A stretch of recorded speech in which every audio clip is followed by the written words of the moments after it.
Moi, je crois que ce qui est plus difficile, c'est l'attente, qui dure plus que 9 mois, généralement. On peut dire ça comme ça. Vous vous trouvez livré à vous-même. La situation d'une personne seule vis-à-vis de l'adoption n'est pas la même que celle d'un couple marié hétérosexuel. Nous n'en faisons pas assez pour trouver une famille dans laquelle grandir, dans laquelle s'épanouir. Un couple franco-français qui adoptait en Colombie, il devait bien attendre au moins 5 ans.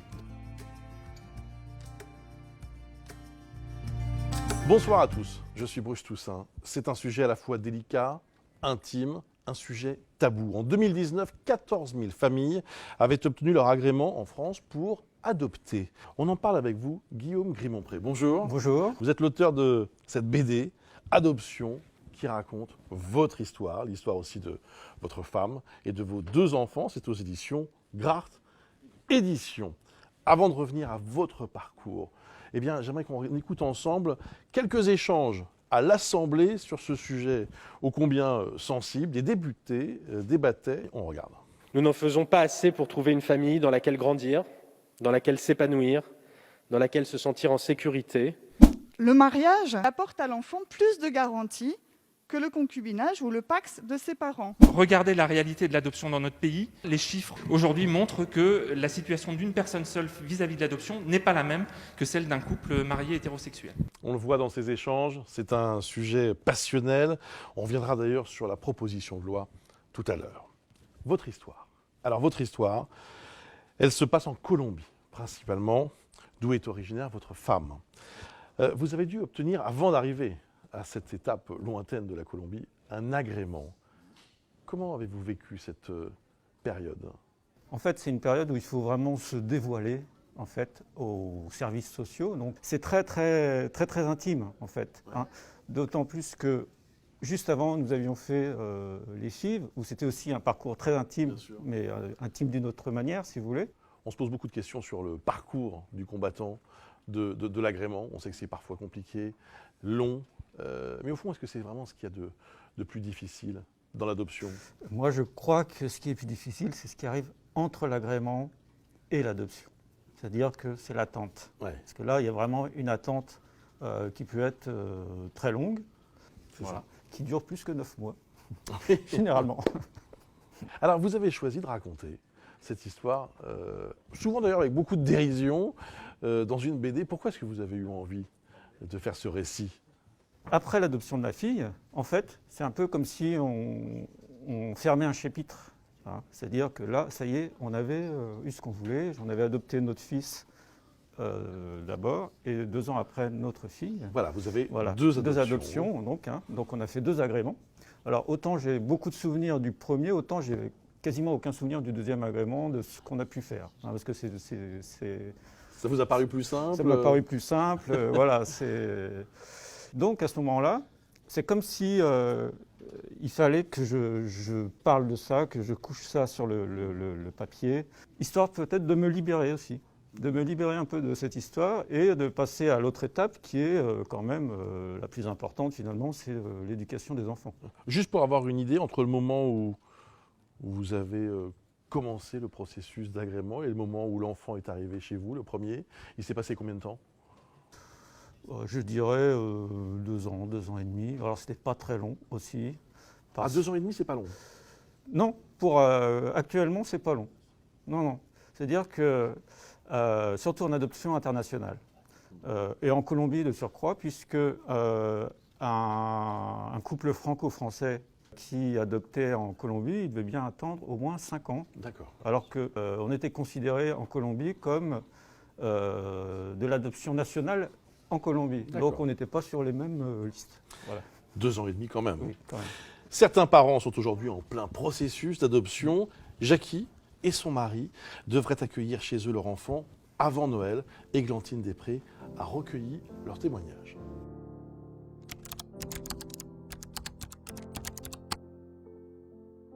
En 2016, on a commencé à en parler vraiment. En 2018, on a eu l'agrément.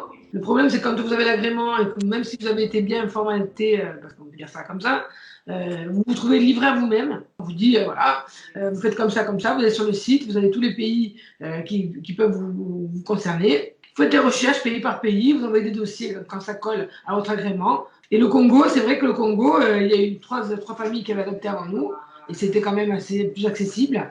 À savoir quand même qu'ils parlent français, c'est pas négligeable.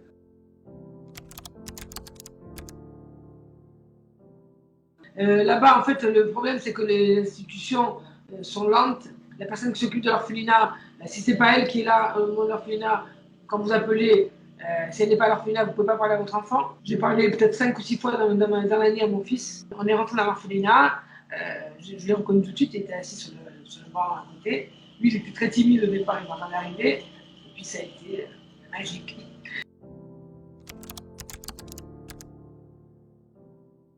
Et c'est un gamin, c'est rigolo parce que nous on est corse. Et il est, comme beaucoup d'enfants, il était sensible à la musique. Et puis je lui ai fait écouter de la musique.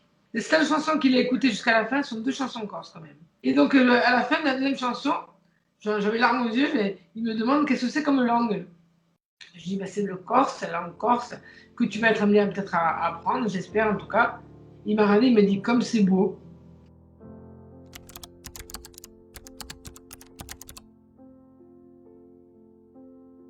Lorsque vous avez entamé la demande d'agrément, le sésame pour adopter, donc vous étiez marié. Hein. Aujourd'hui, il y a une proposition de loi qui vise à réformer les règles de l'adoption. Parmi les mesures envisagées, élargir l'accès à l'adoption. Regardez. En France, ceux qui souhaitent adopter un enfant pupille de l'État ou né à l'étranger doivent obtenir un agrément délivré par l'aide sociale à l'enfance du département. Aujourd'hui, seuls les couples mariés ou les personnes se déclarant célibataires peuvent prétendre à une adoption plénière. Le texte prévoit d'élargir l'adoption aux couples pacsés ou en concubinage. Comme les couples mariés, ils doivent vivre ensemble depuis au moins 1 an contre 2 auparavant. L'âge minimum requis a aussi été revu à la baisse, 26 ans au lieu de 28. L'âge maximum entre le plus jeune adoptant et l'adopté est lui étendu à 50 ans. C'est un sujet qui suscite beaucoup de commentaires, vous le savez. Sur Facebook, regardez par exemple Samantha qui nous dit il y a peu d'enfants adoptables et les couples en question vont se heurter à une fin de non-recevoir ou à une longue attente. Je voudrais vous demander si Samantha a raison, mais juste avant, quelques chiffres. 900 pupilles de l'État sont adoptés en France chaque année. À ça, on ajoute 400 enfants adoptés à l'étranger en 2019. Et au total, 14 000 adoptants. C'est vrai que c'est très difficile, que c'est un parcours du combattant.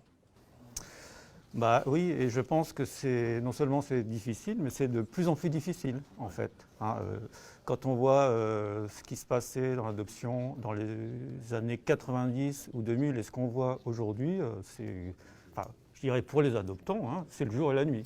Hein. Après, il faut bien se dire que quand même, ce qui prime toujours, c'est l'enfant, c'est l'intérêt de l'enfant. Hein. Celle qui a présenté la loi devant le Parlement, c'est Monique Limon. Et pour elle, le but, c'est de se montrer plus inclusif.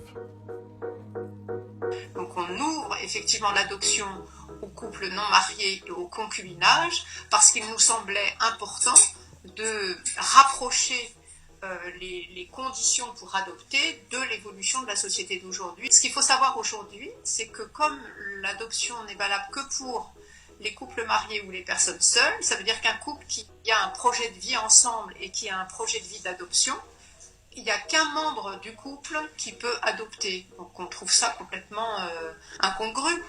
Cette proposition de loi ne fait pas l'unanimité auprès des associations, notamment sur un point, le consentement des parents biologiques à l'adoption. Selon eux, c'est même contraire aux droits de l'enfant. Écoutez. On va faire perdre aux parents d'origine des enfants la pluralité de choix entre confier et remettre leur enfant en qualité de pupille de l'État ou le remettre à un organisme autorisé pour l'adoption en France, hein, pour les enfants qui sont nés en France. C'est-à-dire que des parents pour lesquels une filiation est établie avec l'enfant ne pourront plus consentir à l'adoption de leur enfant. Ils ne pourront que consentir à leur admission au statut de pupille de l'État.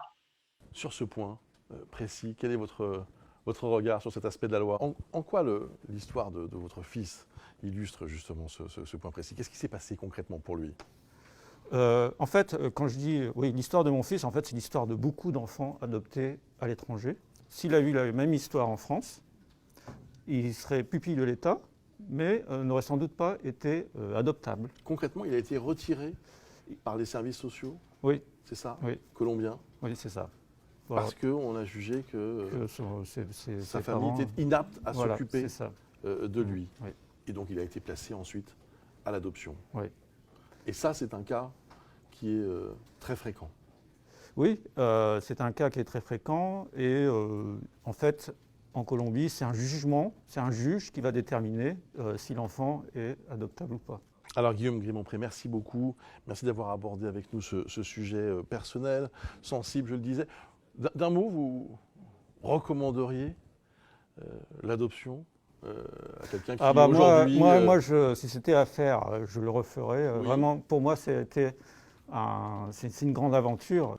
Ça s'appelle Adoption. Merci mille fois d'avoir accepté de venir nous voir pour nous parler de votre parcours. Et évidemment, vous n'hésitez pas à commenter, à partager. Et on se retrouve très bientôt, bien sûr. N'oubliez pas que l'info est votre ami.